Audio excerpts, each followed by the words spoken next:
Hello everybody. Today we will discuss the static equilibrium of a quaternary link. Quaternary link. We will discuss the static equilibrium. Various forces are acting as shown here in the figure. A, B, C, D. A, B, C, D is a quaternary link. Figure shows a quaternary link A, B, C, D. Under the action of forces A, under the action of the forces F1, F2, F3 and F4 acting as shown. The link is stated to be in static equilibrium as shown here in the figure. The various dimensions of the links are shown. AD 25 millimeters, AB 20 millimeter, BC 30 millimeter and CD 25 millimeters. A force F1 is acting through A, making angle 30 degree with AD as shown here in the figure. The quantum of the force is 200 newtons and the magnitude of the force F4 is 300 newtons as shown. This angle of inclination of the force from line AD is also shown. Force F2 is shown in the direction only, not in magnitude. Force F3 is not known in direction and magnitude both. Our question is, for the static equilibrium of quaternary link ABCD, find the magnitude of force F2 and magnitude and direction both of force F3. This is the question. F1 is known fully in magnitude and direction. F4 is known fully in magnitude and direction as shown here in the figure. F1 is 200 newtons, F4 is 300 newtons. So first of all, we will find the resultant force of F1 and F4. The resultant force of F1 and F4 can be found like this. Draw F1 as 300 millimeters, F1 as 200 newtons, F4 300 newtons. So here in the figure F1 is drawn. F1 is a vector quantity.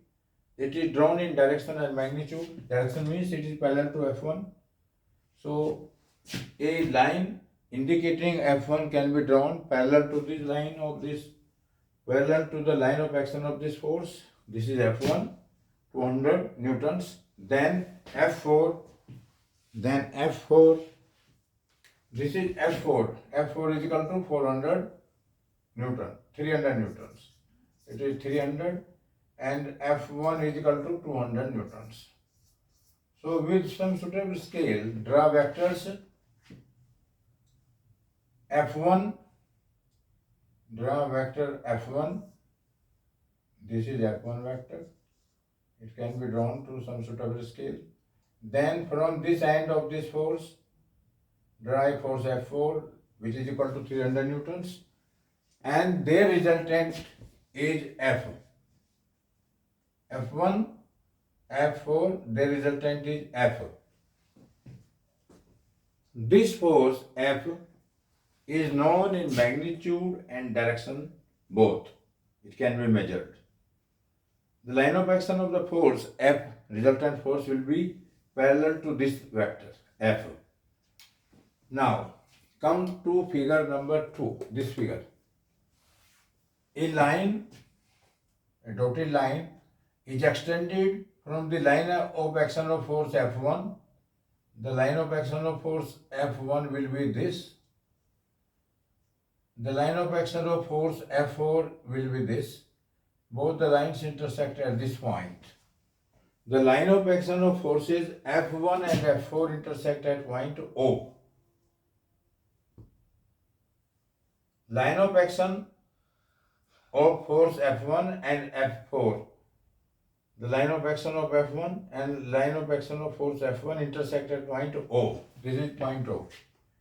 And their resultant, as per the law of forces, their resultant must pass through point O. Point O is known as point of concurrency. Point O is known as point of concurrency. So, force F must pass through point O, and the line of action of this force is parallel to the force F. Line of action of this force is parallel to this, and it must pass through point of concurrency O. What is O? O, if the line of action of force F1 is extended and the line of action of force F4 is extended, they intersect at point O, which is known as point of concurrency. And their resultant, there means the resultant of force F1 and F4 must pass through point O. And what should be the direction? Direction should be parallel to that of F. So a line passing through O is drawn parallel to F. The direction of F will be taken from this figure.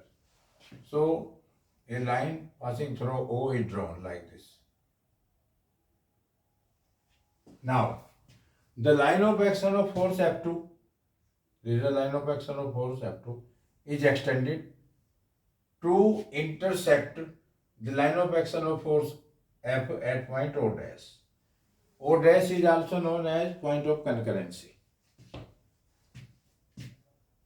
For the position of static equilibrium, the line of action of force F3, this is the line of action of force F3, must pass through point O dash.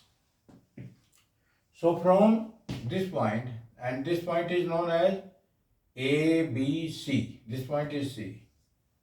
This point is B. This point is A. This point is D. So from C, draw a line or extend a line or join this point C to O dash. This will be the line of action of force F3. If we join point C to O dash, so O dash C will be the line of action of force F3. So it is clear. The line of action of forces, I again repeat, line of action of force F1 is extended. Line of action of force F4 is extended to intersect this line at point O. O is known as point of concurrency. Now, line of action of force F2 is extended to intersect a line passing through O, and the line is parallel to the line of action of force F, which is taken from this figure. This line indicates the line of action of force F. Yeah. So this point is O dash. O dash is also known as point of concurrency. So the line of action of force F3 also must pass through O dash. The line of action of the force F3 must pass through O dash. So join C to O dash. Now I again come to this figure. Draw the resultant of forces F1 and F4. F1 and F4, which are known fully. A line equal to F1 is drawn. A vector F1 is drawn, which is 200 newtons with some suitable scale. A vector F4 is also drawn, equal to 300 newtons with some suitable scale. F1 is drawn to some suitable scale. F1 is also drawn to some suitable scale. Join the arrowheads here. So this is known as resultant of F1 and F4. This force F1 is the direction of resultant force of F1 and F4. This is the line of action of that force. So in this figure, this is the line of action of force F1, this is the line of action of the force F4. O is the point of intersection of both lines. So from O, a line parallel to the line of action of force F or parallel to this is drawn. The line of action of force F must pass through O for static equilibrium. It is drawn like this. The line of action of force F2, it is parallel to this force F2, is extended to intersect the line of action of the force F passing through O must intersect at point O dash. Now join O dash to C, that is known as the line of action of force F3. Now how to find the magnitude of various forces? F1 is known completely, F4 is known completely, F we can obtain. So from this point, a line parallel to F3 is drawn. Now from this figure, the line of action of force F3 is known. So from here, draw a line parallel to the line of action of F3. Now, F2, a line parallel to the line of action of force F2 is drawn. So a force polygon is obtained. This is the line of action of force F3, this is the line of action of force F2. The line of action of F3 is known from this figure. The line of action of force F2 is already given in the numerical problem. So a force polygon is obtained like this. So from this figure you can measure the magnitude of F3 because it is a force polygon. You can measure F2 also. So there is a solution of the problem. And what should be the direction of F3? Or you can say F3 makes angle theta. Theta, this angle is theta. And what should be the value of theta? The value of theta comes out to be, 15.5.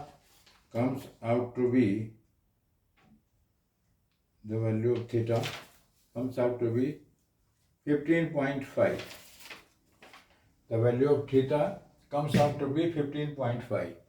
You can try this problem yourself at your rooms, at your homes. If there is any problem, please let me know. I will give certain problems, numerical problems as assignment. I will give you 2 or 3 problems which can be solved by yourself, and you will be asked to submit as assignment. I will give those problems today or tomorrow. If you have any problem, you please let me know. Though problems are simple to solve, still there may be some problem, please tell me. Don't hesitate in asking any question related to the static force analysis. I am always available and I can solve every problem. No problem at all. So I think it is okay. Okay, good night.